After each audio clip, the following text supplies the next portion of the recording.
Hello, once again. This is Jesse Perryman from the Flag Hunters Golf Podcast, welcoming you to a very special conversation with a very special human being, someone I hold in the highest regard on this ethereal plane, if you will. Her name is Tanya Oliver.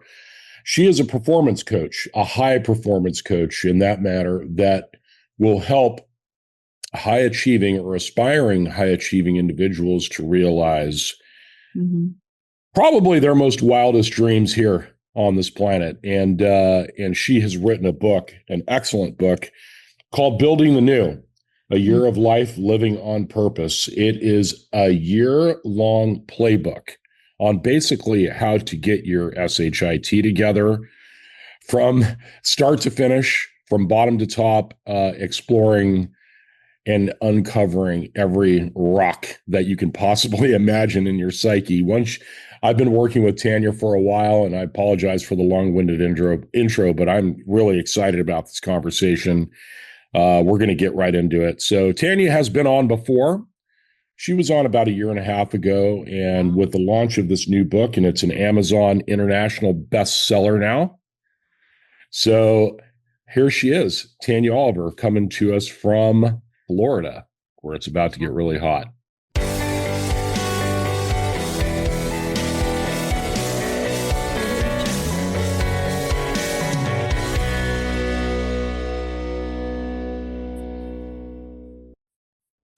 So here she is, Tanya Oliver, coming to us from Florida, where it's about to get really hot.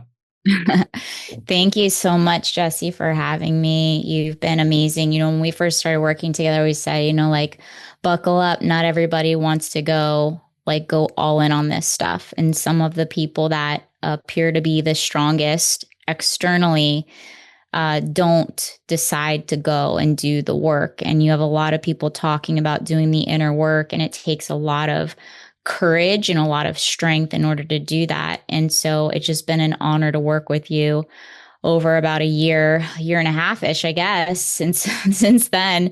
And I've just seen so much growth and transformation from the inside out with you, from just you talking about your performance in golf, and just every area of your life. So congratulations. And it's an honor to be here.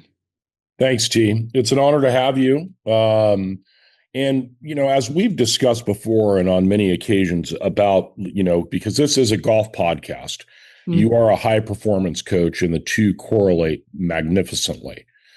In golf, a lot of how to get better today revolves around the external, the tangible, what we can see, what we can feel, what we can taste, how we can build our bodies, how we can build our golf swings to facilitate what we want to do on the golf course.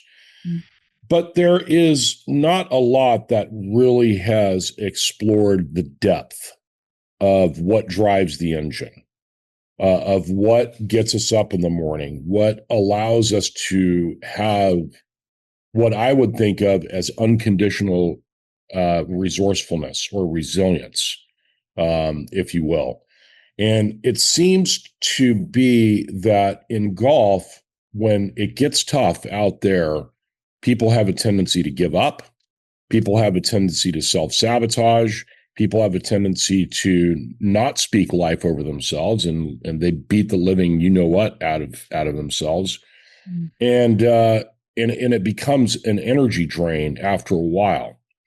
And then with the endless amounts of information that's out there to explore the tangible, I think that a lot of the intangible stuff that you and I talk about that we explore in the book goes by the wayside.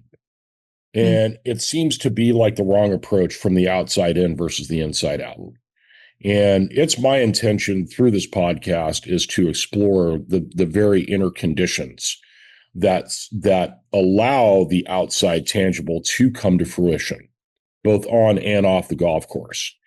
And over the last year and a half, that's precisely what you and I have worked on, and getting into there and getting into the psyche and some of those subconscious core beliefs that have been driving the ship that unfortunately come up and rear their ugly heads or their beautiful heads, whether we want them to or not, especially under duress. When we find out what the gremlins are really all about.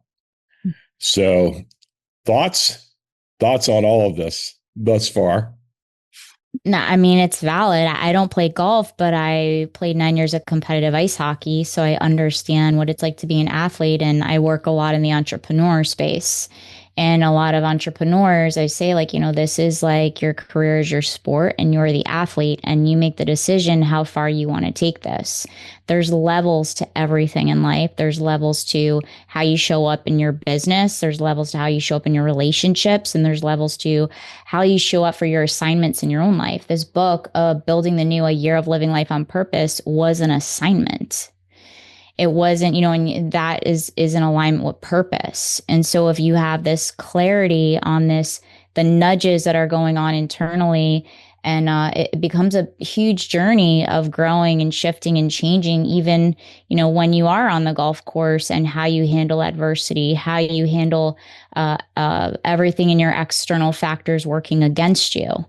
Right. And you might be on point and feel amazing, and then it starts raining or something.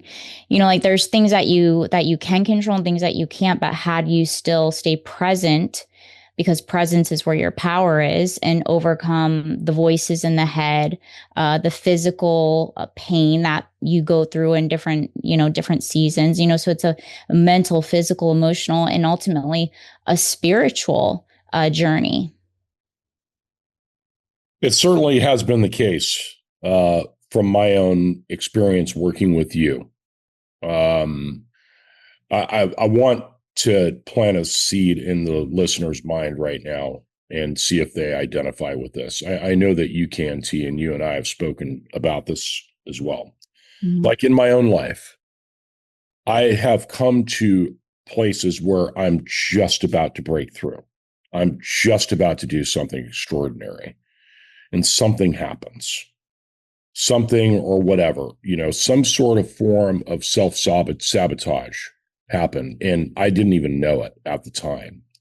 And so in chapter 4, we talk about core values and things like that in the book.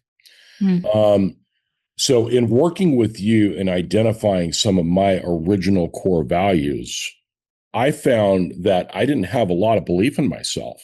I didn't feel or think that I was good enough. So I would work really hard, really diligently on my body, on my golf swing, on my putting, on my short game, course management, everything. And it seemed as if just as I was about to break through, something would happen. And I would always wonder, well, why does this always happen to me? And there's some lack of acceptance there, which is ignorance. So at the time, I was ignorant to what was going on in my subconscious programming. And I think that in golf and in life, if the practitioner, the golfer, the seeker, who wants to do what they want to do at the highest level that they possibly can, and they're not aware of this, this is going to lead to a lot of deleterious effects: burnout, doubt, depression, and any other ism, overeating, alcoholism, all of that stuff. So let's talk about that a little bit. Let's explore that space. Sure. Absolutely. Subconscious belief work. Belief work, yes. Mm-hmm. So let's go into that. Let's go into belief work. Okay, let's go. Mm-hmm. What would you like to know about it? What do you want to talk about? So, I'm just going to say, like, I'm going to have a beginner's mind here. What is it? What is belief work? How does it affect us, whether we're aware of it or not? Sure. So we have the subconscious, which is programs. We have 4 levels of those programs. We have core, genetic history, and soul. Our soul stores emotions. That's why they say be careful of the heart, because the heart can be deceitful. Mm-hmm. And we want to make sure that even when the emotions are there, that there's the purification of the heart, which can lead to strongholds and impact the mind and the nervous system. And somebody's in that mental paralysis, or they have, it prevents you from moving efficiently at then at optimal performance, at that peak performance. From there, we've got different forms of beliefs that are erroneous beliefs where they, consistently self-sabotage because it has a placement holder. It serves somebody, so they continue to do that thing because there is a purpose for that belief system that creates a behavioral pattern. And from the behavioral pattern is how people make decisions, right? You can decide to quit. You can decide to, go eat a bad meal. You can decide to go whatever you're going to do, decisions that are out of alignment to who you say you want to become. That's a cognitive dissonance, a disconnect between your thoughts, actions, habits, and behaviors and what you're wanting out of your business life and your relationships. Then you have duality. People can have two beliefs at the same time. That's why they're always in conflict with themselves. They're fragmented all over the place. Their personalities, people do have split personalities. A lot of that is due to soul wounds, that have never been repaired and collected back. And then you just have limiting core beliefs, experiences. I say, hey, Jess, what do you want, apples or mangoes? And you've never tasted a mango before. You're like, I've never known what it felt like to sustain my success. For example, that could be a mango, right? Mango could be like abundance, or, I never knew what it could feel like to win tournaments. I always expected to get to a certain point and then always fold. So those are the mangoes. Like I've only had apples. Apples are those experiences. And then you create downloads in the subconscious. And then you give your cells carry memory, cellular memory, a memory of what it feels like to be successful and to be able to sustain it and multiply it. So there's a lot going on in the subconscious, but when you do the work on yourself, you take the subconscious, you can bring it into conscious awareness through a lot of very practical tools that you've been utilizing yourself. And then from there, you start operating an expansive nervous system. The nervous system operates in three ways. It's dysregulated, it's regulated, and then it's expansive. And that's how people, I don't know if you've ever met somebody, you're like, man, they just always seem to get better every year. Things always seem to just be working out with them. Yes, there's some adversity, but it's like they're consistently growing and progressing. But why is it that some people are constantly staying the same? Another year goes by and not much has changed. Maybe the outer world has shifted a little bit because they're doing the hustle mode. They're in hustle culture, but the way that they're feeling internally, what they're living in internally, the imprisonment, it still coexists. So these are the things that we work on. We work on freedom. We work on breaking free, but most importantly, how to be self-sufficient and understand these tools and how to apply them and then put it into practice and literally just treat it like a game.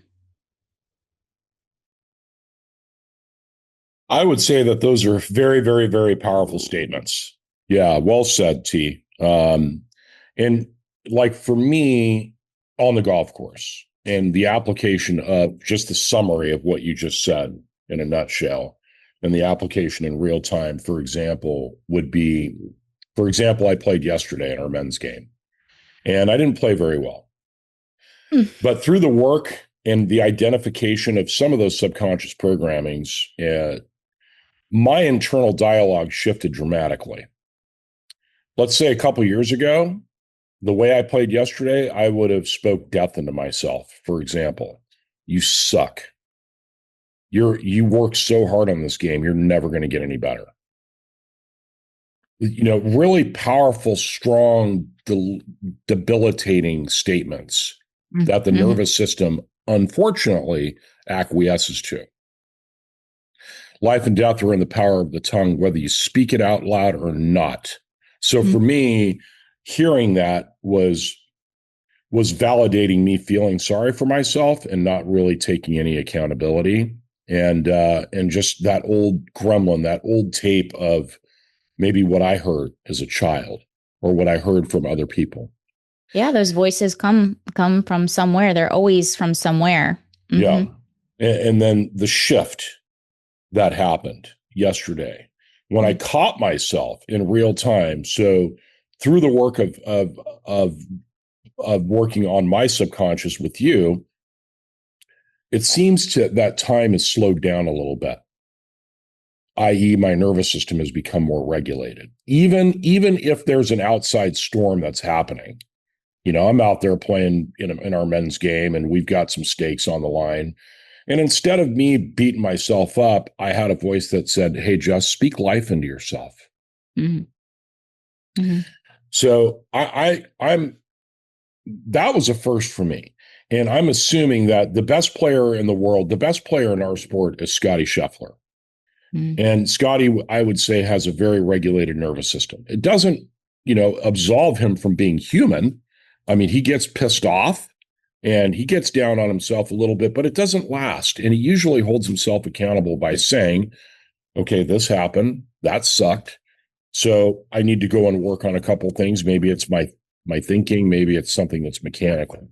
But there's not a lot of juice or a lot of emotion or energy that's attached to a negative outcome, so to speak. It's more as feedback. And I think that from my experience in getting in underneath the surface, so to speak, this is a very real phenomenon. Golfers, you mentioned people, they work on it. They might have some external proof that they like, oh yeah, hustle culture. I just bought a new Porsche or something like that. But the internal environment remains the same. And I see that in golf a lot. Yeah. Even golfers at a very high level, they want to get better. They want to play better. They want to win golf tournaments. They might come close, but they don't quite get to the finish. Yeah. I want to definitely go back, kind of rewind a second about what you're talking about, getting up fast, right? The people that are always the top, right? You look at NBA players that are always being interviewed that are quote unquote the GOATs, the legends. It's about the mental resiliency, the ability to get up who can get up the fastest and get back in the game at optimal performance, at peak performance, get their head back, get back laser focused. And, when you look at that, it's almost like, I don't know if I know you watch golf and you play golf, but do you ever go and you're watching golfers and you're studying their body mechanics, and then you would catch something that maybe they didn't? Well, typically at that level, when I played ice hockey, our coaches would have us watch the films. Mm-hmm. We would go and watch the films. We'd go watch the movie, AKA movie, right? Like what just happened.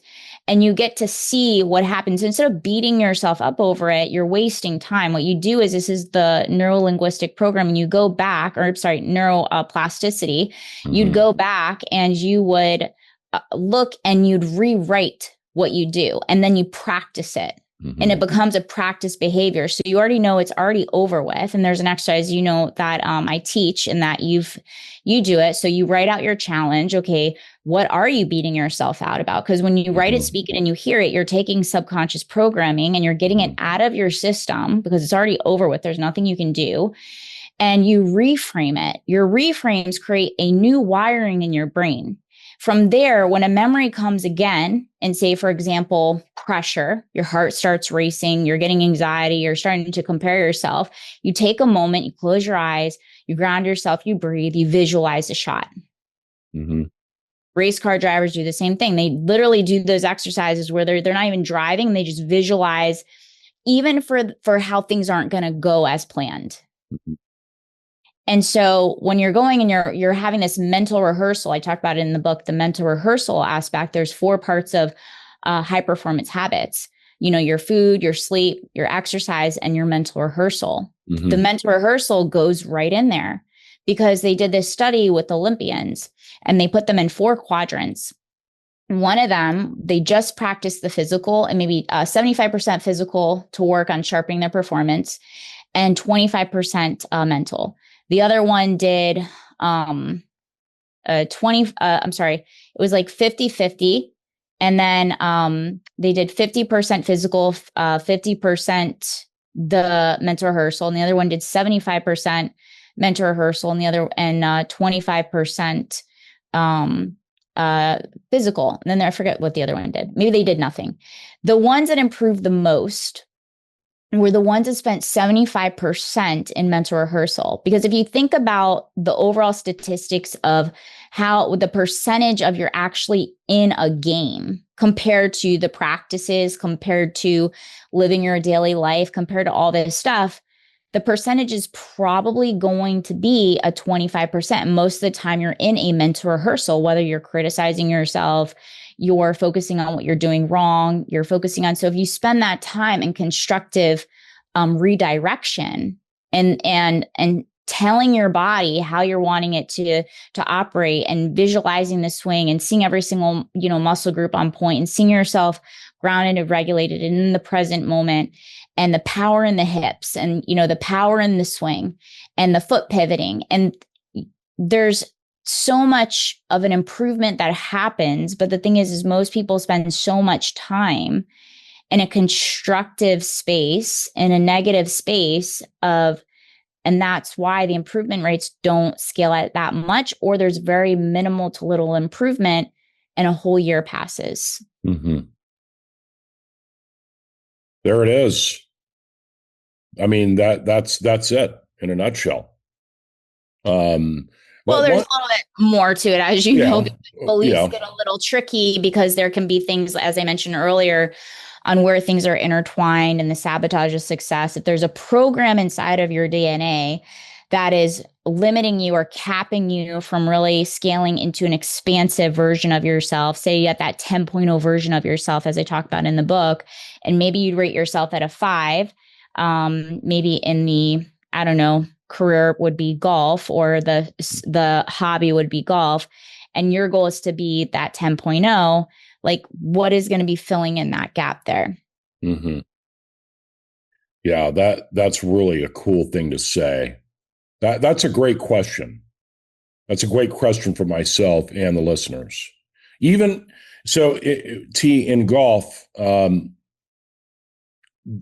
it's rare when all the dots connect, when all of the planets align on the golf course, where you have, all your mentally, physically, emotionally, spiritually out there sharp. It's very rare to have these 4 necessary ingredients aligned. Typically in golf, because we're very human and imperfect, and we deal with ailments. We might have a sore back or things like that, or we may just not be feeling all of that great mentally. How can we maximize those days? How can we maximize when we don't have our A game? And I know that there's a practical way to do this. So like in our audits, which when you read the book, folks, Tanya will teach you how to audit some of these important things on scales of 1 to 10. So in our days where we're not quite ourselves, or not sharp, how can we make those days 10 out of 10 when we aren't a 10 out of 10? Yeah, great question. Well, the first thing is you just have to be honest about it. If I'm feeling at a 3 and I'm rating myself and I'm yellow lighting and I'm on the verge of burnout, I'm just going to win today.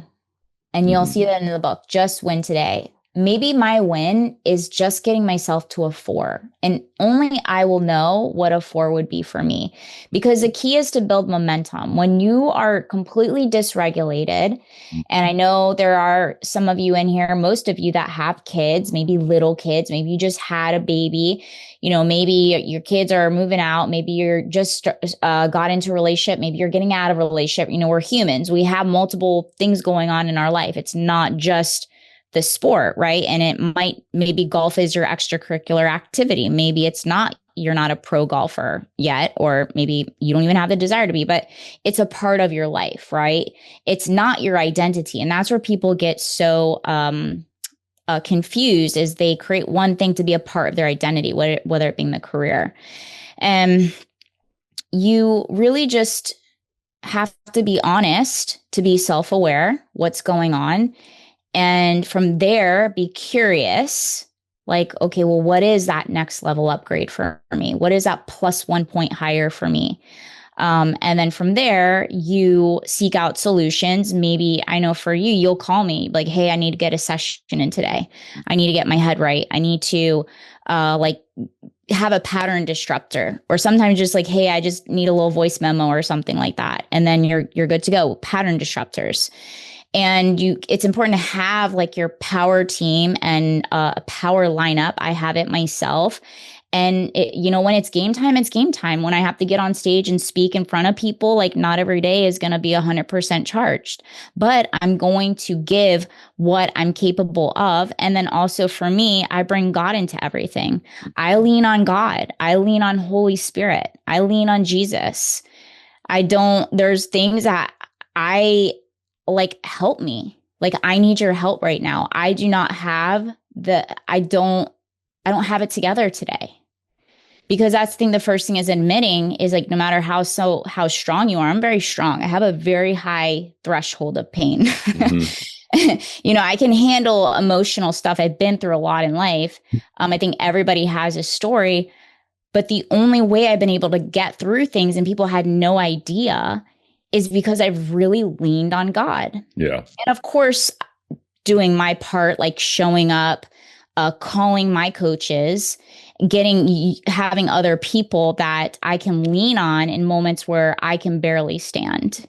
Because there's things that happen in life. Life is part of giving life and taking life. There's always somebody in here has had a death, or there will be a point where somebody you love will pass away. You will be going through a grieving process. I have a client right now. She's a singer, and she was right before she got on stage to perform. She was in the best mood. One of her really good friends passed away, and she found out, and she said it was really, really hard, but she had to execute.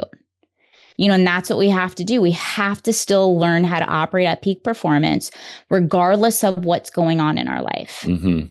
And so, having multiple factors and then also having your tools at the same time. But sometimes most of the time we do. And even in scripture, they tell us to be interdependent. Mm-hmm. They don't tell us to be codependent and doesn't tell us to be independent, tell us to be interdependent. Mm-hmm. And for those of you that never heard that word before, because I do have clients that have never heard of it before, is it's learning to be whole within yourself and leaning on other people that are whole in moments where you need to borrow their faith, or you need to borrow their confidence, or you need to borrow their whatever it is, their belief system for a moment to get there. Like, hey, I need you to make sure that I show up today.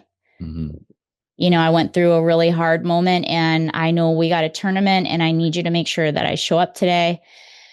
And that, so it just really depends on the circumstances, because I do like to talk about that stuff because it is real life. Not everything is just about, it's the mental game when everything else in your world seems to be falling apart.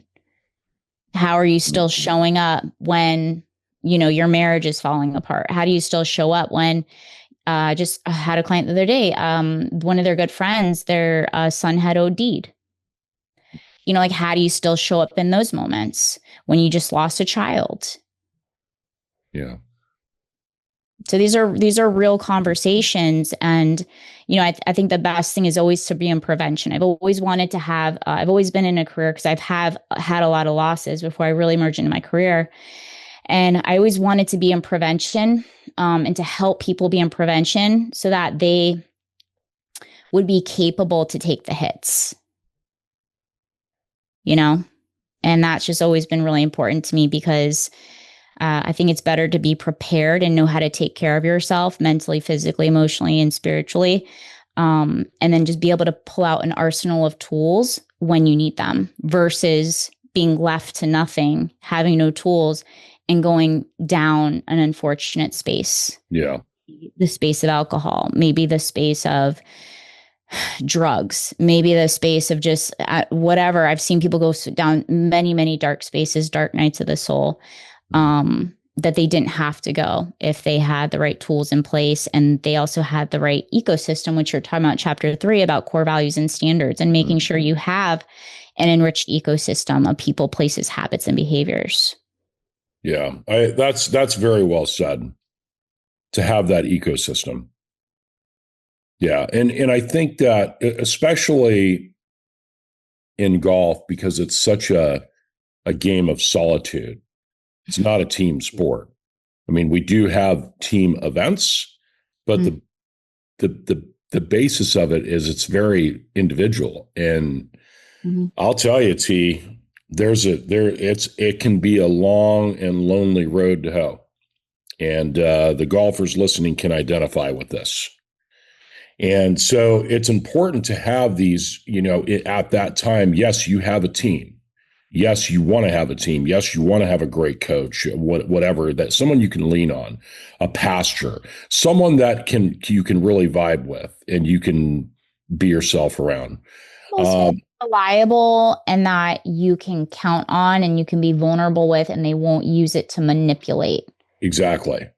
And, I think, for the purpose of this discussion, and part of it is building those internal resources, those internal coaches, if you will, in real time.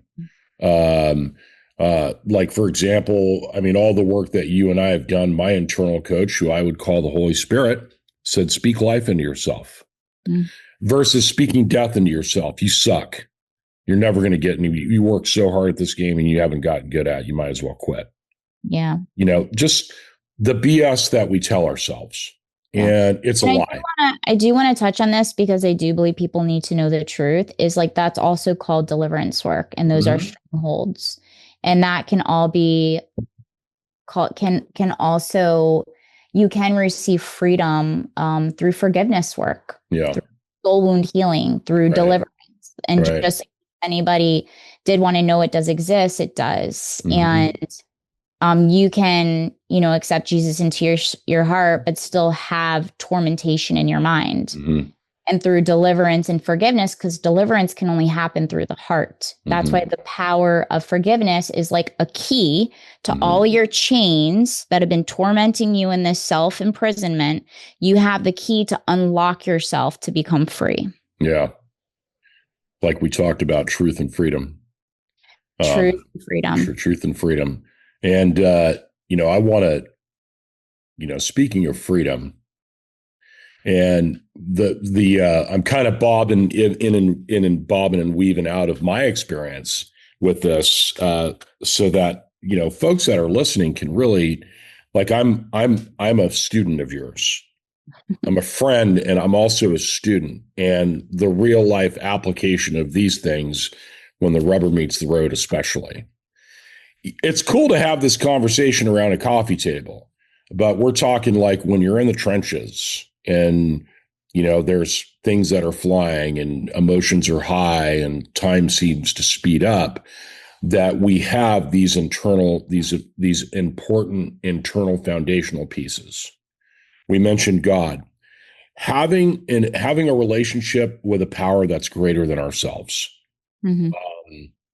has been, pardon the expression, a godsend for me. Just having the reliance and knowing that no matter what, I'm loved, I'm cared for by the power that created this whole thing. Yeah. So that's pretty cool. And the thing too is, like, one of my favorite parts of scripture is in Corinthians, and it says that even if you have a coach, all the coaches in the world, the best of the best, nobody will know the desires of your heart for your God-aligned assignment for you to step into your full potential like God does for you. And when you have a relationship with him and you spend time with him daily, you are guided. Your steps become clear. You have this peace inside of you when there might be every single reason to not have peace and to be freaking out and to be in panic or to be, very angry or severely like suicidal or something like that. And you have this comforter, and the comforter is our helper, which is the Holy Spirit. But there's a part in Corinthians that talks about how, like, only God knows your future. Only God knows your future, your present, and your past, but he's the only one that can really guide the steps. Anything other is just a form of a counterfeit form of manipulation. So the only one that knows your unique future to guide those invisible steps Like I always tell people, I'm here as a resource to help you learn to trust that voice, Mm-hmm. to hear that voice clearly, and then to give you practical, tactical strategies of how to bring that heaven into earth. Yeah. Because we do need to learn how to, live in creation from the creator, Mm-hmm. right? Not to worship creation, but to worship the creator, and then learn how to live in creation and to Yeah. continue to co-create with God, because God is telling you what he wants you to co-create Yeah. and what your lane is. Yeah. Yeah. That's pretty powerful. That's a really powerful thing. I think that, I mean, I'm going to reference back to what I said about yesterday, speaking life into yourself. I think that's one of the fruits of the spirit. Take every Uh, thought captive. yeah. And I want to say this. I think this is really important because I don't think that we as humans have been trained to do that, to take every thought captive, to not to not attach our identities to specific thoughts. You know, Yeah, for we're taught to manipulate through like NLP, but sometimes there's a lot of like spiritual warfare that goes out. That NLP, it's not about the mind, it's more supernatural. yeah, This is where that's what talking about like the soul wound healing, the forgiveness. There's a difference of things that happen that can occur, and it's also having discernment. If you mhm, don't know yourself, know thyself, and how you operate as a human being, versus just swinging a golf club or just taking some steps or walking or hitting the gym, like that's a physical pillar. A lot of the work that I teach is the physical, mental, emotional, and the spiritual, because those are the four pillars of human performance. When right, you are lacking one, you'll never feel satisfaction in your heart.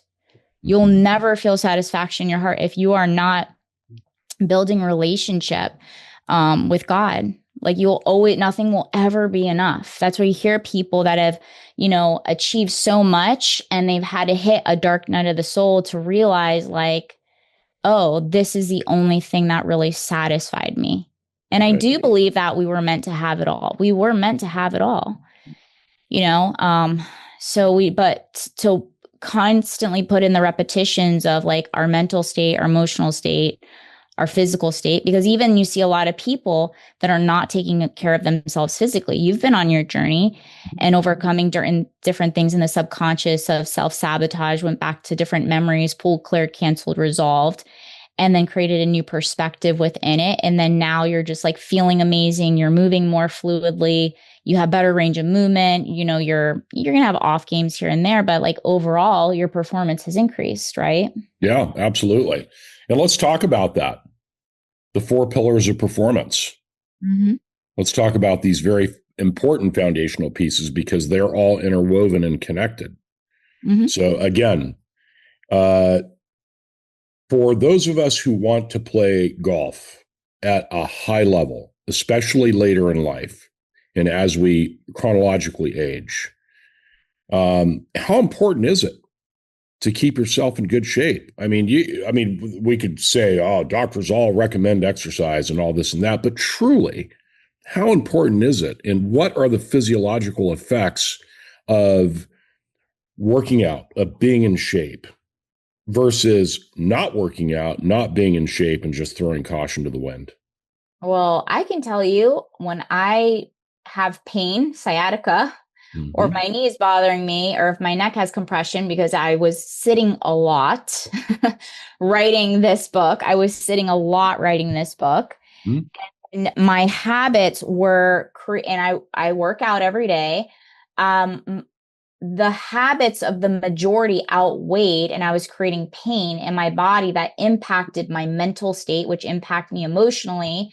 And I was not like, it was very challenging to focus. And if you're talking about performing at high level, specifically with golf, you have to be so present. Yes, It's a game of presence. I feel like indeed. the most present person wins. Like, Like you have to be so present and like in the zone and locked in. Mm-hmm. You don't see like professional athletes anywhere other but in the present moment. In fact, over 11 years ago, I was studying with Michael Jordan's coach, and he's all about mindfulness. Yeah. Before I got into like getting into all of my own stuff, and it was all about mindfulness and learning how to almost be doing like a walking meditation, Right. like completely in the zone, locked in, nowhere else but right there. Because if we're counteracting pressure, it's presence. Mm-hmm. Because two emotional states cannot coexist at the same time. But that, Let me stop you right there, T, yeah. because I think that's a real bullet point to discuss. Two emotional states cannot be present at the same time. Elaborate on that Well, kindly. you can't have anxiety and peace at the same time. Mm-hmm. You can't have fear and courage at the same time. You have to choose which one you're going to lock in on. Mm-hmm. And a lot of what happens on the golf course, and I'm going to speak for myself also from what I've observed playing with other players, is they will lock in on anxiety. They will lock in on fear. And typically it's manifested in putting when you see guys out there afraid to miss putts. Mm-hmm. So they're definitely making a choice whether they're aware of it or not. Yeah, you Correct? can't focus in on missing a shot and getting it in at the same time. So if you're focused on angles and aligning your eyes with it, because you're directing yourself like, okay, that's a target. I'm aiming to get it in. I'm going to get it in. That's where it's going to go. I see that angle versus like, oh, don't miss, don't miss, don't miss. You're Right. programming your subconscious. Like it doesn't hear don't, it just hears miss. Mm-hmm. That's And so interesting. you have to say like focus, focus, focus, focus. Like there are ways of really training your brain it's like you can't run left and right at the same time. Right. Going left or you going right? So this That's the question perfectly part. right. So this perfectly pivots into the mental aspect of it. From the physical to the mental aspect. Mhm. And the tools that are, I mean, these are practical tools that over time, like a muscle, can be really strong. Yeah, that's neuroplasticity. It's Mm-hmm. the neural pathways in the brain. Mm-hmm. And you're giving it a new focal point. Where I see a lot of people get challenged when we start working together is they don't know and they can't even see what's beyond anything they've ever experienced. Remember we talked about the apples and the mangoes? Right. And so on a subconscious level, we go there through the theta brainwave, because we got the beta, alpha, theta, delta, gamma into that flow state, because theta is just a flow state in the zone, fully present, feeling peace, feeling good. And that's why people love meditating. They get into a theta brainwave. They're not dysregulated. You can't be dysregulated. That's a beta brainwave. And you Mm-hmm. get into that brainwave and then you create new programming. So for clarification, talk about beta and the manifestation of. I mean,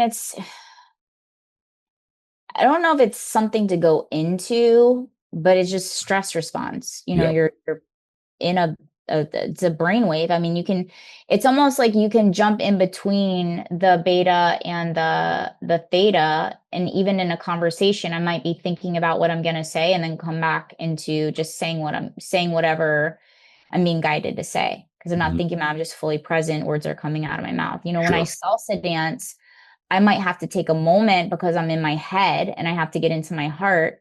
And I'm so much in my head that I start messing up because you have to be Interesting. so present and so fast when you're salsa dancing, especially the female, because the other person is leading. Mm-hmm. Notice when there's friction, tension, that I have to just stop, breathe, and just feel Mm-hmm. and get back into the zone. And then those are like the best dances. So speaking of zone, which is going to be a really focal point of this podcast moving forward and everything to set the conditions to allow this to happen.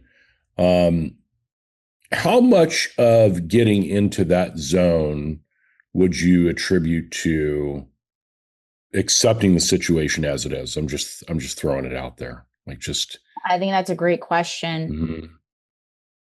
Something that I've learned a long time ago overcoming my own addictions, to be like, who are you to be qualified this, that? I was an addict at one point. Had a lot of things going on. And when for a long time, I was afraid to accept my situation, accept that I had a problem, to accept that I was addicted, to accept my situation, circumstances. I didn't want to face, right, this whole like new age of like, just pretend and, like, don't think about it. Like, you have to take personal responsibility. It's almost like a grounding mechanism. And from there, you can have clarity on solutions. And so when you accept the space you're in, there are progress checkpoints that can happen, because progress can only coexist when you're accepting. Acceptance does not mean settling, it just means progress. Okay, I accept I have to work on my body mechanics because my hips are all jacked up and I've got something with XYZ, or I need to strengthen my ankles. I got to work on my posterior chain. I have to accept that so then I can redirect my program design for my exercises, for my Yeah. strength programs, right? Because I know that's something that you were working on. Mm-hmm. So like now I'm working on posterior chain things, spinal column, paraspinal muscles, rotator cuffs, the little rotator cuffs in the hips, and all the muscles in the feet. Like, all those impact everything else, and everybody else avoids them, and they just focus on the bigger things. But when you go back to the foundation, like the Karate Kid, remember the Karate Kid? Yep. And Mr. Miyagi want to be the best. What did Mr. Miyagi have him do? Back to the basics. Back to the basics. Yep. Foundational framework. And so we have to go back. And what I see, which I always like, I have people, they come to me and they're so frustrated because they've, they're have multiple serial like businesses, and they've reached this external success, and internally they're not. And they or they're in a pain point and they want to change, and they're really beating themselves up. And so one of the things we do, what I've realized is, like, I do not skip the foundation for anybody. And what I've realized is, in scripture, I'm in Ecclesiastes, and they were talking about, I believe it's Ecclesiastes. If anybody's listening and I'm off, then please correct me. But they're talking about, if you want to, or maybe it was Corinthians, I forget. But it said, if you want to destroy a building, what do? You tamper with its foundation, and you build it with inferior like interior stuff. Like, you build it with like weak interior. And so it's like the same thing. If you're skipping steps and you're not dealing with the root, the foundational aspects of things, which most people know what it is, and if not, we can book a strategy call. It always comes down to the basics, foundational framework, solidifying that. And most time people have, you and I talk about this a lot, and I've been one of them, is our foundation was never healthy. Yeah. And as kids, what I see is, like, I'm like, okay, if you guys can build these type of businesses and operate like this in so much foundational dysfunction, then we can go back simply and build, not rebuild, but build a solid foundational framework so you can scale as high at as much as you want. And it's going to be so easy for you because you've had everything else. You have the work ethic, you have the drive, you have the desire in your heart, you have that fire. Sometimes that fire is a little bit burnt out because, it's almost like you're running in quicksand. Mm-hmm. But it really it's simple. It's just not easy. And it just depends on how much we have to clean up, how much there's to reprogram. So it's more about, like, just being consistent. And most people are consistent. They're just consistent with the wrong playbook. Yeah. Yeah, that's well said.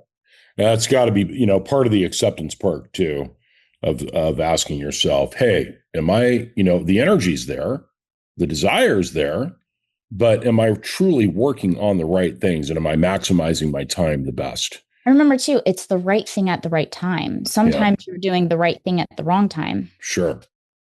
Yeah, that makes sense. Mm-hmm. So the physical, we went into the mental. Let's talk about the emotional part. Mm-hmm. Yeah. Tactical emotional Yeah, training. let's do this. I call them you're adopting and co-parenting all these little kids. Oh boy. Yeah. Folks, just to give you context, I would sure allow my emotions to get the best of me and cascading into, that negative self-talk that I was talking about and speaking death into myself. And that radically changed when we started doing the emotional work. Yeah. Let's talk about that. Sure. Well, there's three phases to emotional intelligence, which is if anybody wants to be successful in your relationships and business in life, is learning how to communicate and how to manage and regulate your emotions while you're thoughtful of others, right? Taking responsibility. And so the first one is emotional availability. You have to become emotional available in order to be able to have the capacity to even manage the emotions, which leads to then emotional intelligence. So it's like a three-tier aspect.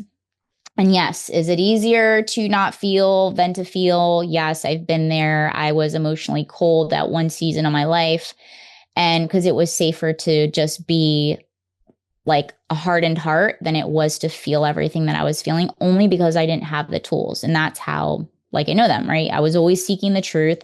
And I've always just wanted to do things right. I wanted to, have freedom.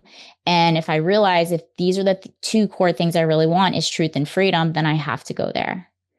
And that became like this journey of realizing, oh, it's tactical emotional training. Emotions are just tools. So I got to recognize what emotions that are predominantly taking up space in my heart, my mind, and my spirit. A lot of anger. A lot of people are like, you anger? You're so like calm. I'm like, that was a lot of work.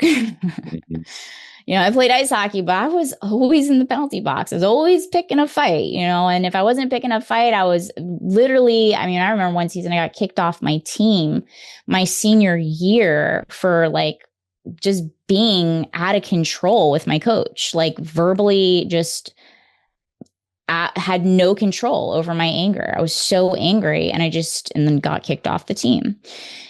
And, so like identifying the emotions that are coexisting and then just treating them like kids because you're also not shaming yourself. Mm-hmm. Emotions are emotions, and when you learn to like, oh, that's just all these like little 8-year-olds, you can have a little bit more compassion for yourself.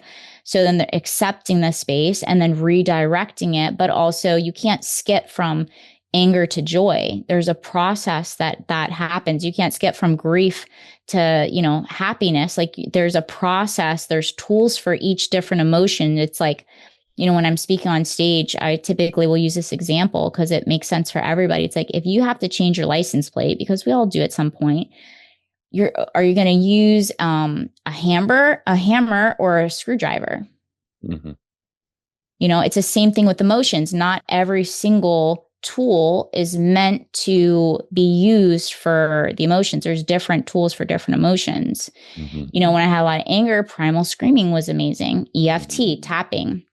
Mm-hmm. Breath work, meditation, like sitting with it, but sometimes it's exercising, getting it out of the body so then I can like regulate, ground myself, and then come back. And these are just a bunch of different tools that you teach, even a different, like a script. I have scripts. You went through the script. There's a script that you go through, with that version of yourself that is throwing a temper tantrum, or that is, having a panic attack. You go through the script, and you, just like you would a little child, you just, go through the part, and then at some point it passes, and this way we're not destroying ourselves or destroying relationships, acting out of impulsive feelings, and still able to execute tasks. Because sometimes it's just not being able to show up for tasks because the emotions are so dysregulated. Yeah, that's a very, very important piece there. Um, and in real time, like the correlation, the real life application for the golfer who is playing in a tournament or a meaningful round. And they've had some bad holes in a row, and the frustration and the anger is starting to build. I just thought of like Happy Gilmore. Do you remember that? Where he just like literally throws his putt. Oh yeah, I'm yeah. sure there's been some of those too. Oh yeah, Yeah. I was that kid too. I used to Yeah. launch clubs and blow Yeah. a bunch of F bombs and really throw a bunch of temper tantrums, and it never really helped. No. Um, It just but makes you look out of control to everybody else. yeah, and it just doesn't help And you right play the ship, worse. and you play worse. It's always funny because Tiger, and I mentioned this before, but Tiger always had this 10-foot circle that his dad taught him. So if he's in the 10-foot circle and he hits a bad shot, Mm-hmm. he within that 10-foot circle, he's allowed to go ahead and just let it rep. Whatever, if however he's going to process his anger. Mm. But once he got out of that 10-foot circle, it was over. It was over and done, and it never happened. Mm. That was his way of doing it. My way through your teaching has been very powerful in real time is to focus on my breath. Mm-hmm. To focus on the breath through the belly button and the Dantian and martial arts people would call it. Mm-hmm. You gave me a great one. It's breathing in, holding for 4, and then Box breathe. breathing. Yeah, box breathing. Mm-hmm. And what that does. Can you explain quickly physiologically what that does to the nervous system in real time, especially when your emotions are just flying all over the place? Sure. There are different breathing techniques. Like a lot of people know Wim Hof breathing. Well, Wim Hof breathing is great when you're like depressed and you need like a quick pattern disruptor, almost like a cold plunge to your spirit. And but when you're dealing with, or even like something like anger, like something that is when so typically when you're more like up here, like when your emotions are like you feel like out of your head, like out of your body, you want to ground yourself into the breath. So there's different breathing, like box breathing. Typically it's slowing down and regulating. Like I said, the nervous system operates in 3 ways: dysregulation, grounded, and expansive. With that, there's 4 behavioral patterns that show up when we're in dysregulation, which is fight, flight, freeze, and fawn. Fawn is people pleasing.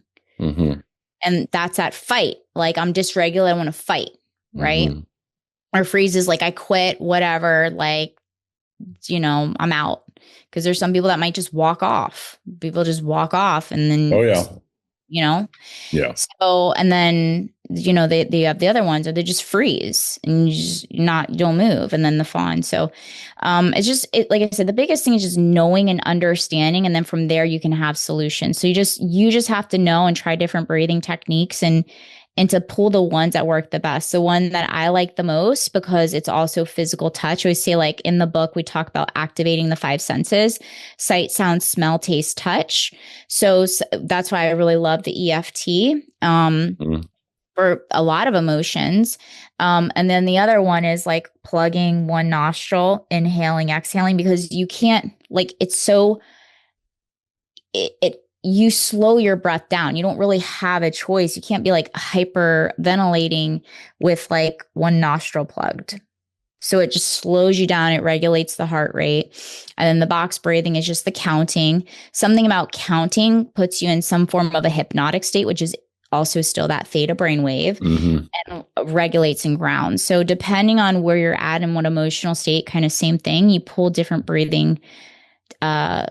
types of breathing techniques in order to, and everybody's different. I have some clients that really love a specific breathing, and then the others like a different one. The biggest thing is having an arsenal of tools and you having the option and the freedom to choose which one that you're actually going to use, because it doesn't matter if you have all these tools and you're not using any of them. Right. Yeah. Yeah. And I was playing a golf tournament last year in Tahoe, and that's where you gave me the exercise. And the interesting thing is that it served as a temporary distraction at first, but then my body became settled. Even with any sort of external storms that were going on, where Mm-hmm. I actually felt present and I was, I mean, how can I say this? I was okay with what was happening outside. There was a level of peace that was in my body present. Mm-hmm. And I think the breathing had a lot to do with that. The focus of the breath, some deep, expansive breaths. I know that a lot of athletes have spoken about that, Yeah. about the power of the I breath. mean, your breath is your life force. Without a breath, we're not living. Mm-hmm. And it becomes something of a one point of focus. So when you can focus on something, the breathing, when I used to work with football players, they really resonated with gazing, so that you light a candle and you would just stare at the candle, Mm-hmm. because it would put them in that like completely present zone, and then just help Mm-hmm. kind of calm them down. So it also depends on, remember, activating five senses: sight, sound, smell, taste, touch. Mm-hmm. Sometimes it's just like a nice cup of warm tea, just kind of like that touch of like something warm, slow you down. Mm-hmm. Maybe sometimes it is putting on worship music, like sometimes just putting on music. But like you're talking about, our senses are used as pattern disruptors. And it allows us to, I don't know, were you ever walking and you were in your head and then you like stubbed your toe? Yeah. Oh, And yeah. you totally you're not thinking about what you were just thinking about. You might have even No. been a little angry or very angry. You're just kind of going down in your thoughts. And then all of a sudden you stub your toe and then it completely shifted the entire gear. Yeah. Yeah. So Oh, the yeah. physical is a big part of grounding. Yeah. And that's why it's also super, super important. It's learning how to get every aspect, every single pillar of a human being, because we're human, mental, physical, emotional, and spiritual, on our own winning team. So we become assets versus liabilities to ourselves. Because Right. if you aren't on your own winning team, you're typically going to be very fragmented and all Mm-hmm. over the place, and a liability Yeah. to yourself, a liability to others. And it's unfortunate to just really see this. And like I said, it's very simple, like you've been experiencing. I put myself in the work. I'm still in my own growth journey as well. Mm-hmm. And yeah, I apply these tools. I had to use this a lot when I was writing my book. And now that I'm getting into the next season, of where my next assignment is, it is using the tools all over again, because it's very uncomfortable. And Yeah. that's what happens when you're growing and you're evolving and you have to become somebody new. But it's not only the becoming, it's also the, what do I have to overcome within the process? So I have to overcome my insecurities. I have to overcome my anger. I have to overcome, it's not that it's never going to leave you, because emotions are guidance systems. So the faster you befriend them and you have tools for them, the faster you're able to get on the other side to whatever dream, goal, and vision that God has intentionally placed inside your heart and inside your mind. Yeah. Well said. Yeah. And there's a lot of acceptance that is interwoven in that last beautifully articulated statement that you just made, T. Yeah. Well, that Which is comes up with fantastic. self-worth, your Mm-hmm. level of significance, your, what are you doing here? Are Yeah. you living on purpose, or are you living on default? And that's really what the book is about. The book is about an identity shift in any area of your life. There's about 12 subcategories in there that I kind of break down more for the like practical mind, the logical mind. The book is meant for the high achiever, the person that wants to know what it feels like to step into their full potential in the pursuit of greatness, that wants to go pro level in every area of their life, and ways of how to do that. And then to have a playbook where you can come back to during every season, every level, and every layer that you might be experiencing. After working with you for a long time now, and going back to these foundational pieces, it's really kept me focused, on track, no matter what is happening in my own external world.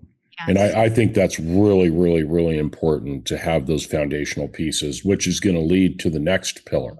But I just want to give you your trophy. I'm not going to say flowers because guys are like flowers, but I'm going to give you your trophies, right? Because even the book is like a trophy, is learning to become the most valuable player of your life.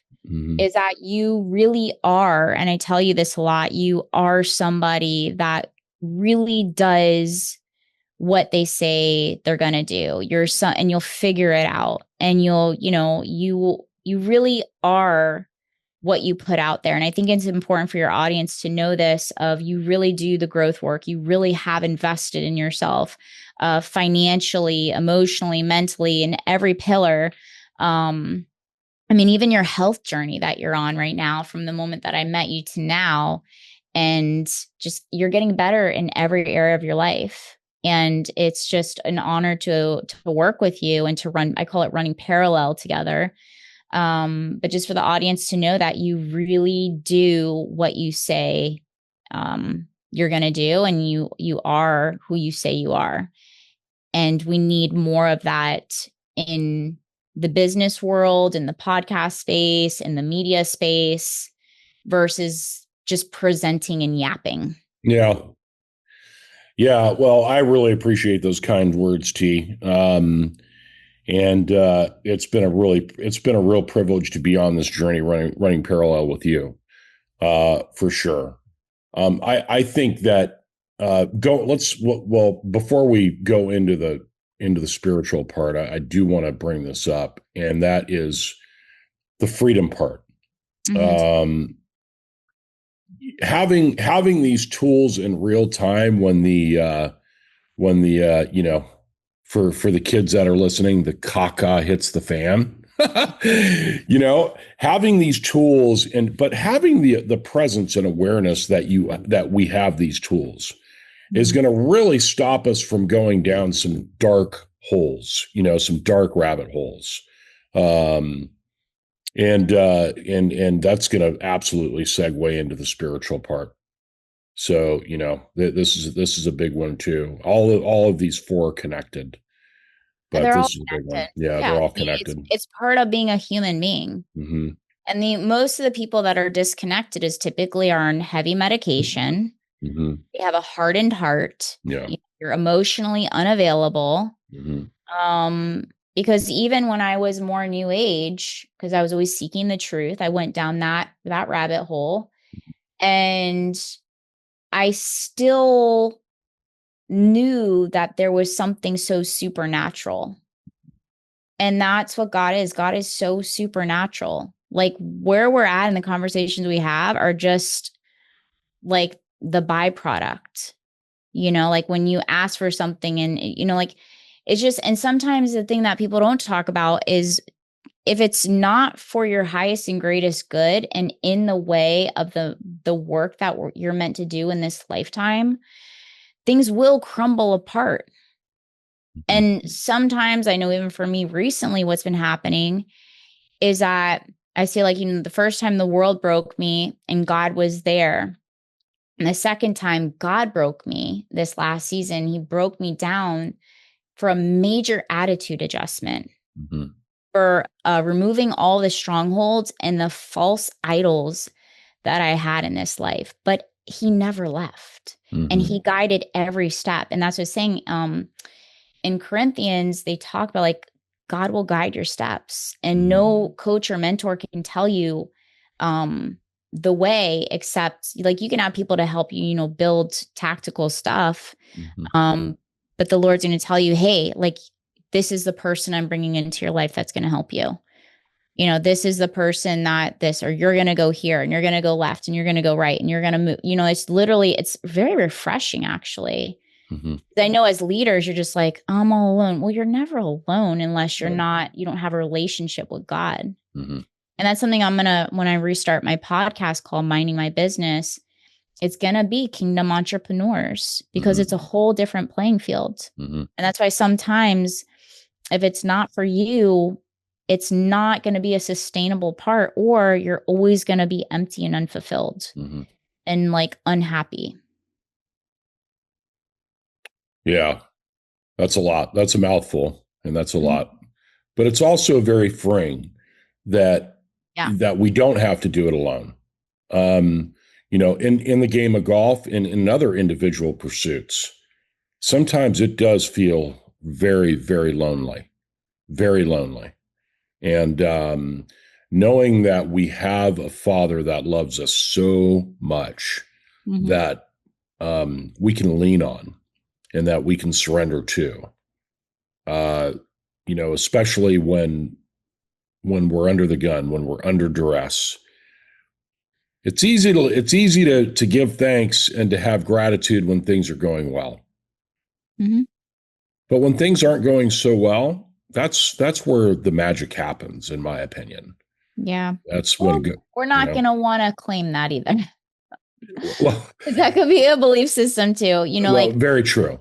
We're grateful that like in Hebrews 13:5, one of my favorite parts of scripture that helped me a lot through some really dark moments was that, the Lord promised, I will never leave you and I will never forsaken you. Like I will be here through the good fight.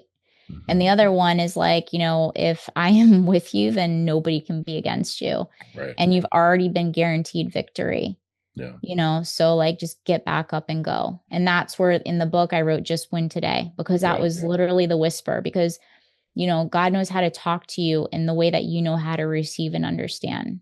God doesn't sound like typically like how you're reading the Bible, but it's just like, hey girl, get up, Mm-hmm.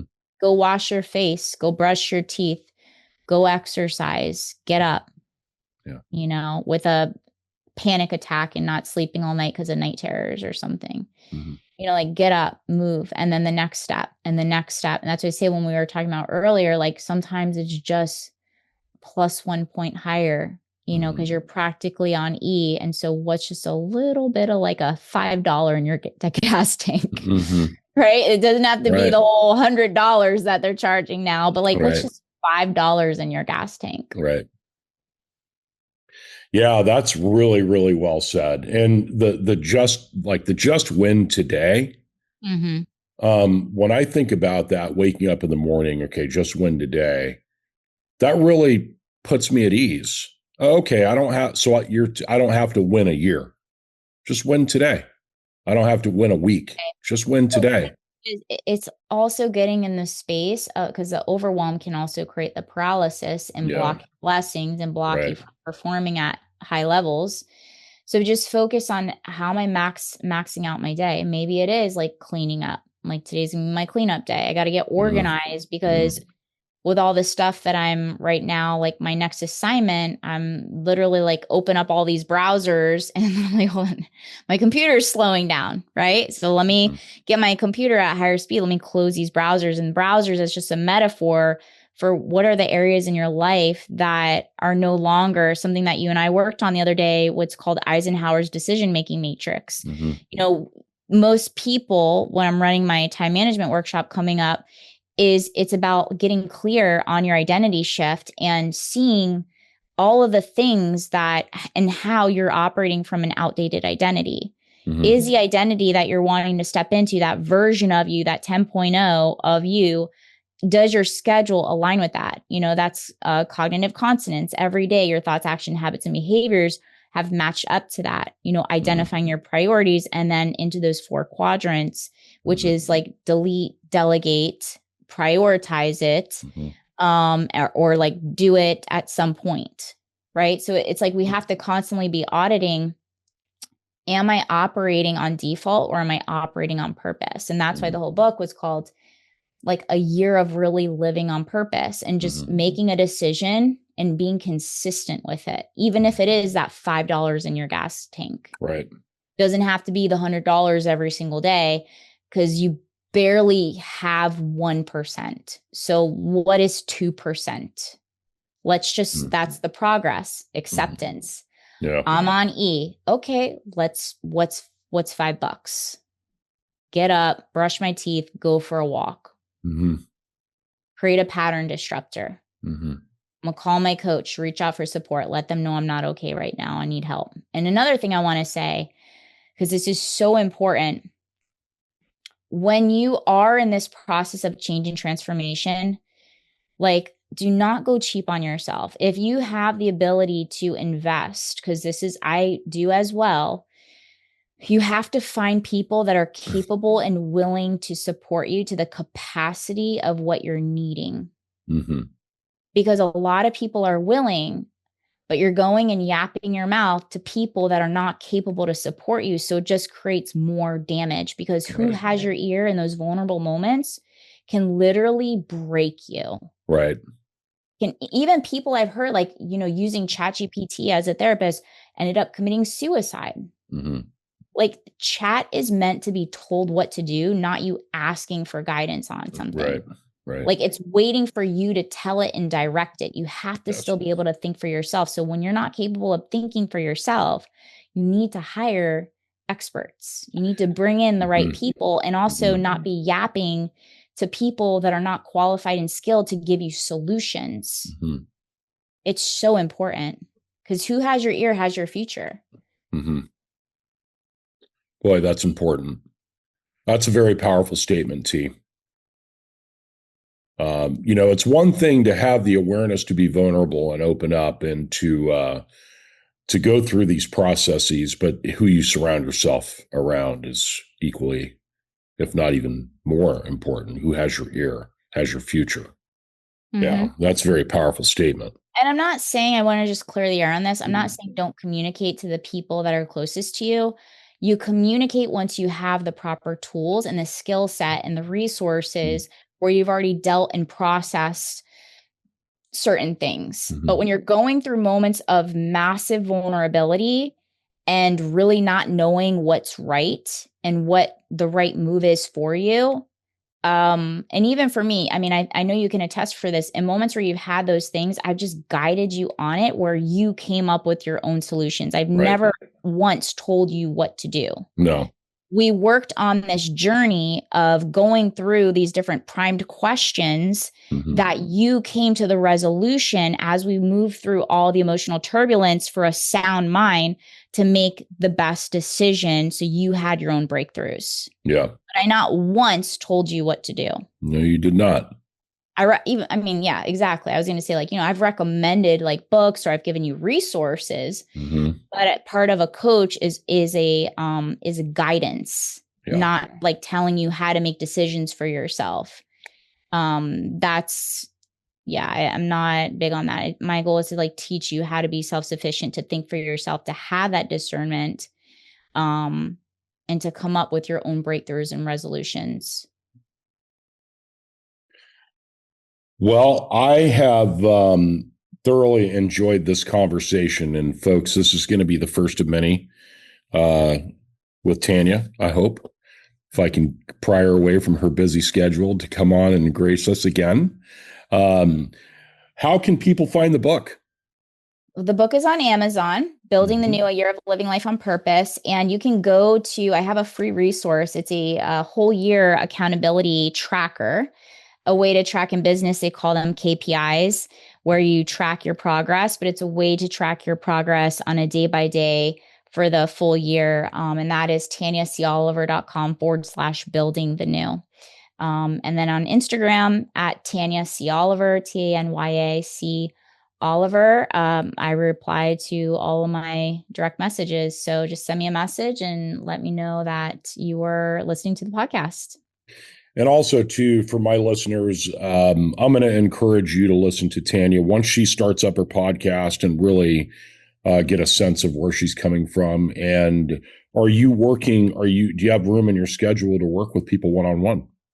As of now, I have a few spaces. I'm moving the route of workshops. So I have a time management coming up on the 29th. It's a 3-day workshop. I've been hosting, workshops with groups. I have the Mastermind Elite, but you can schedule a call, TanyaCOliver.com/call, and book a 25-minute strategy call. So if there's an opening, then yes. And also, too, I mean, as Tanya's friend and fellows and a student of hers, I can also, if you want to reach out to me, and those who listen know how to get a hold of me about my experience, I can give you a little bit more intimate details, and I'm happy to share that and what it's meant to work with her and the fruits that has happened in my life that continue to happen as a result of working with T. Thank So the book is excellent, Building the New. It's on Amazon. you. Pick one up. And if anybody wants to have a conversation with me behind closed doors, I also have a couple of extra copies that I will happily mail to you as a gift. And we'll just go from there. But we will have Tanya on in the future, and you have all of her pertinent information. T, I can't thank you enough for coming on. I can't thank you enough for your coaching, your leadership, and your friendship as well. Thank you so much. It's an honor, and the same.